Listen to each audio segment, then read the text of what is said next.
Enquanto eles tinham que orar, eles não oraram. Aí as coisas começaram a acontecer. Gente, o problema de não orar é entrar despreparado para os acontecimentos. Como Pedro não orou, como Pedro não buscou, como Pedro não se humilhou, como Pedro cochilou e dormiu, ele teve que agir na carne. Quando Judas chegou e os soldados vieram, ele fez o quê? Opa! Eu faço crossfit, eu sou tomador de whey, que nós vamos cair aqui é no braço. E pegou a espada. Gente, é sempre assim, quem não ora, sempre vai querer uma alternativa carnal para resolver problema espiritual. Sempre. A pessoa vai sempre achar assim, não, o problema é só dinheiro. O problema é só o presidente. O problema é só o lockdown. O problema é só... Ai! Você está dormindo, sonso? O Senhor está falando com você que é para você orar. Pedro agiu na carne, porque não se preparou antes para agir no espírito, para ser um homem que tinha alguma coisa boa para fazer naquela hora. Ele fez a maior queimação de filme. É isso que acontece. Quando a gente não ora, a gente age na carne. E pior do que agir na carne, Pedro feriu as pessoas. Escuta o que eu vou falar aqui. Quando não oramos, acabamos ferindo as pessoas do nosso lado. Lucinho, como é que você sabe que é Pedro? Porque lá nos outros evangelhos a Bíblia nos diz que o cara que pegou a espada e cortou a orelha do cara era Pedro. Quando não oramos, ferimos as pessoas do nosso lado. Você sabe qual Lucinho que presta para a Patrícia? Um Lucinho que ora. Sabe qual Lucinho que presta para o Davi, para a Emily, para o meu genro Moisés? Um Lucinho que ora. Sabe que Lucinho pode dar alguma coisa para esse Brasil? Um Lucinho que ora. Gente, a melhor coisa que eu faço pela minha mulher, olha, parece uma coisa assim, esquisito que eu vou dizer. Mas a melhor coisa que eu posso fazer pela minha mulher, pelos meus filhos, pelo meu país, pelo meu pastor, pelas minhas ovelhas, sabe o que é? Largar todo mundo falando sozinho, enfiar para dentro de um quarto e buscar Jesus. Sabe por quê? Porque ao sair dali de dentro, vai sair um homem melhor. E saindo um homem melhor, aí eu vou ter algo para dar para minha mulher, algo para dar para meus filhos, algo para dar para a sociedade. Mas o Lucinho carnal, sabe o que o Lucinho tem? Espadada. Sabe o que o Lucinho tem? Grosseria. Sabe o que o Lucinho tem? Armas carnais para vencer guerras espirituais. Pedro partiu para a ignorância. É assim, gente, você abre o Twitter, o Instagram, as pessoas só sabem ser ignorantes umas com as outras, eles não sabem orar. As pessoas não sabem orar. Eu percebo que os místicos do passado, os cristãos, pais da igreja, eles davam tanta importância para a oração. E hoje a oração para a gente virou assim, um culto. Culto de oração, oh meu Deus. É mesmo que eu te falar, culto do almoço. Você só almoça quando tem culto? Não. Pode ter culto de oração? Pode. Mas oração tem que ser um estilo de vida. E não uma coisa que a gente faz num momento quando o pastor fala, levante suas mãos e ore. É muito mais do que isso. Continuando lendo aqui, olha o que aconteceu. Naquela hora Jesus disse à multidão, estou eu chefiando alguma rebelião para que vocês venham me prender com varas e paus? Todos os dias estive no templo e vocês não me prenderam, mas tudo isso aconteceu para que se cumprisse as escrituras. Então todos os discípulos o abandonaram. Abandonaram por quê? Gente, esse momento da pandemia eu estou muito preocupado porque eu estou vendo muito discípulo abandonando Jesus. Sabe por que eles estão abandonando Jesus? Porque a oração deles tinha que ser mandada pelo pastor aqui do púlpito. A adoração deles, o ministro de louvor é que tinha que fazer eles adorar aqui do púlpito. O envolvimento deles com a Bíblia era o pastor que tinha que falar, abra sua Bíblia no texto tal. Eles não tinham uma vida cristã fora do culto. Era só uma vida espiritual congregacional, mas uma vida espiritual individual não tinham. Resultado, a pandemia veio como um balde de água fria e matou. É o que aconteceu aqui. Por que todos fugiram, gente? Ninguém tinha se preparado em oração para ficar com o mestre até o fim. Minha pergunta para você, quando acabar essa pandemia, você ainda vai estar com o mestre? Ai, pastor, eu vou, né? Para onde iremos nós? Só tu tens palavras de vida eterna. Eu estou falando sério. Não estou falando usar uma camiseta com o nome dele, não. Eu estou falando sério. Estar mesmo com Jesus. Ir até o fim. Os que prenderam Jesus o levaram até Caifás. Aí o que nós vemos? Nós vemos aí Jesus sendo levado para ser preso. E ele chega lá e a Bíblia nos conta que Pedro nesse momento, ele nega Jesus. Interessante, ele nega Jesus para 3 escravos. Ele nega Jesus para 3 pessoas que socialmente eram inferiores a ele. E com isso eu não estou diminuindo ninguém, eu só estou dizendo que o cristianismo de Pedro era tão previsível, a fé dele em Deus era tão pequena, o preparo dele espiritual era tão zero, que ele não aguentou a pergunta mais simples.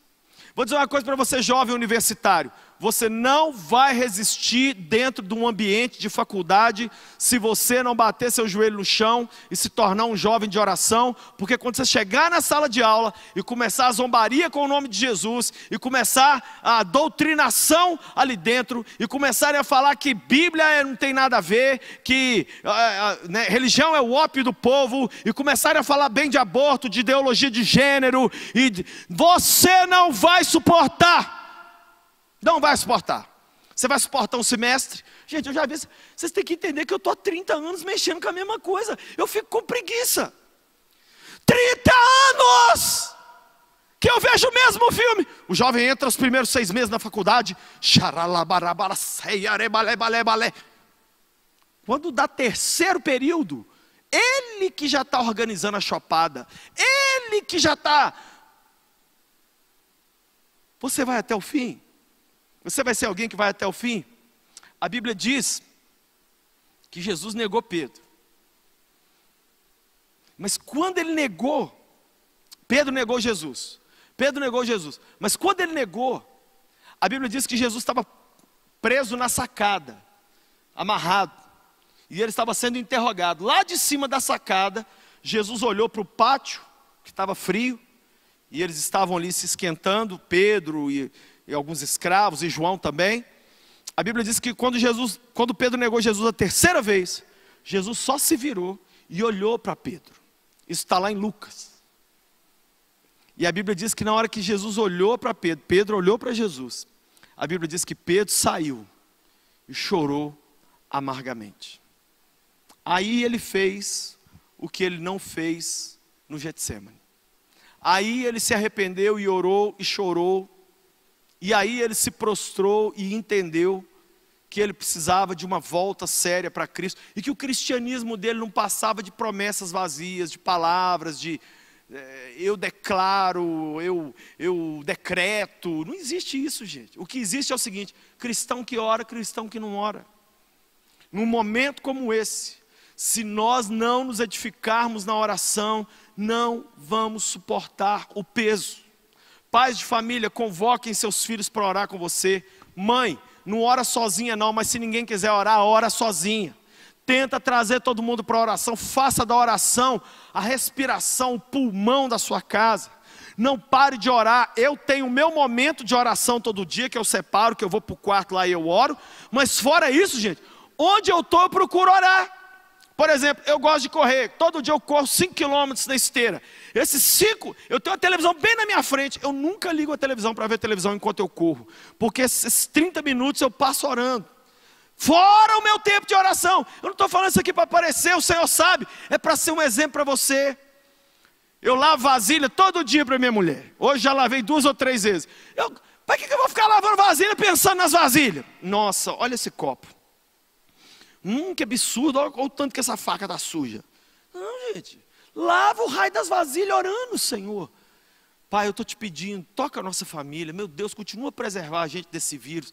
Pai, eu quero te pedir, acalma fulano que está desesperado. Senhor, nós temos que transformar tudo em oração.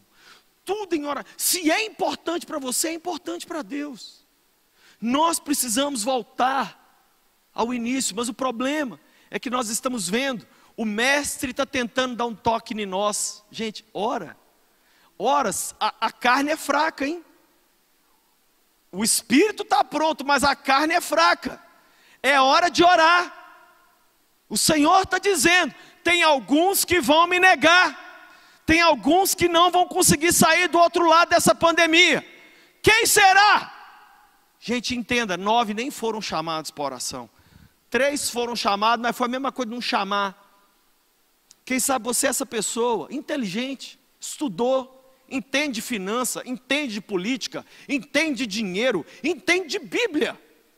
Você tem tudo, só não tem o principal. Não ora. Não ora. De todas as coisas que fazemos nessa vida passageira, orar é a mais importante delas. Eu conheci uma chinesa chamada Dorothy San. A Dorothy San foi condenada a 21 anos de prisão na China por possuir uma Bíblia. Eu não conheci ela pelo Instagram, não. Ela veio aqui à minha cidade, eu fiquei com ela, mulher extraordinária. E eu fiquei batendo muito papo com a Dorothy. E a Dorothy viu o pai dela ser morto, pastor das igrejas clandestinas lá na China. O pai foi executado na frente dela, e os chineses falaram, os policiais comunistas falaram que é para ela pegar o corpo do pai e levar até a floresta e cavar uma cova e colocar ele lá dentro. A Dorothy, magrinha, pequena, adolescente, teve que fazer isso. E ficou 21 anos presa. 21 anos. Eu perguntei para ela, falei, Dorothy, aqui no Brasil a gente não está acostumado com isso. A gente acha que aqui no Brasil o problema é falta de dinheiro. Aqui no Brasil a gente acha que o problema é o pastor não dar uma oportunidade para a gente pregar. Aqui no Brasil a gente acha que o problema é estacionar o carro longe. Isso que a gente acha que é problema aqui no Brasil. Ela falou assim, eu não acredito. Eu falei, deixa eu só te fazer uma pergunta de curiosidade. Como você suportou 21 anos sem igreja, sem Bíblia, sem nada? Ela só sorriu assim, gente. E aí, sabe quando você faz a pergunta, termina de fazer e vê que fez uma pergunta otária? E não só fez uma pergunta otária, como entregou. Porque ao fazer essa pergunta, eu mostrei para ela o quanto eu não suportaria viver o que ela viveu. Porque isso não é pergunta de se fazer. Se eu perguntei isso para ela, significa que eu não sabia a resposta. Se eu não sabia a resposta, eu não suportaria. Ela disse, eu orei 21 anos. Eu orava de manhã, eu orava de tarde, eu orava de noite. Ela falou para mim, eu sonhava que eu estava orando. E eu acordava e eu estava orando. Olha que exemplo, gente, que lindo. Nós temos que voltar para a oração. A rede social é maravilhosa, mas ela virou uma distração que está roubando o nosso tempo. Esse culto aqui, gente, é algo lindo, mas isso aqui não substitui o seu tempo com Deus. Não substitui. Você e eu precisamos voltar para os joelhos. É hora da gente se humilhar, é hora da gente clamar, é hora da gente pedir a Deus, Deus tem misericórdia da nossa nação. Nós somos hoje a nação no mundo que mais morre pessoas de Covid. Hoje é o Brasil. Hoje. Nós temos que clamar ao Senhor. Será que nem isso vai nos mover? Será que ver o nosso judiciário do jeito que está não vai levar você para a oração? Será que a gente vê o cenário todo que estamos vivendo e o que pode acontecer não te leva a orar? O que vai nos levar a orar então? Eu não estou falando de orar assim, ai Deus, tem misericórdia. Não, eu não estou falando disso. Também não estou falando de oração na hora da comida. Senhor Deus, obrigado por isso. Não. Não estou falando daquela oração também na hora de dormir. Ai, Senhor Jesus, obrigado por esse dia. Não estou falando disso não, gente. Eu estou falando de orar como coisa séria. Orar como estilo de vida. Entrar para um lugar, pôr o celular num canto e orar. Fala, Deus, eu estou aqui, agora é eu e o Senhor. Olha, desce aqui nessa casa, Jesus. Nós vamos morrer aqui. Nós não suportamos mais. Senhor, cadê o Senhor? Vem, Pai. Socorre a gente. Deus, eu sou igual, pior que esse porcaria desse Pedro. Pedro negou 3 vezes. Se o Senhor não me ajudar, eu vou te negar 300. Vem, Jesus. Isso é orar. Eu vejo os outros orando, gente, dá tanta preguiça. Senhor Deus magnânimo, Pai, Deus das altas glórias, Senhor, Deus fala assim, gente, traz um dicionário aí que eu não estou entendendo nada que essa pessoa está falando comigo. Conversa com Deus normal, abre o seu coração, fala dos seus medos, das suas alegrias, dos seus sonhos. O Senhor está falando comigo aqui que tem gente me assistindo que já teve uma vida de oração tão bacana, orava em línguas, buscava. As pessoas te buscavam para você orar por elas. Hoje você esfriou.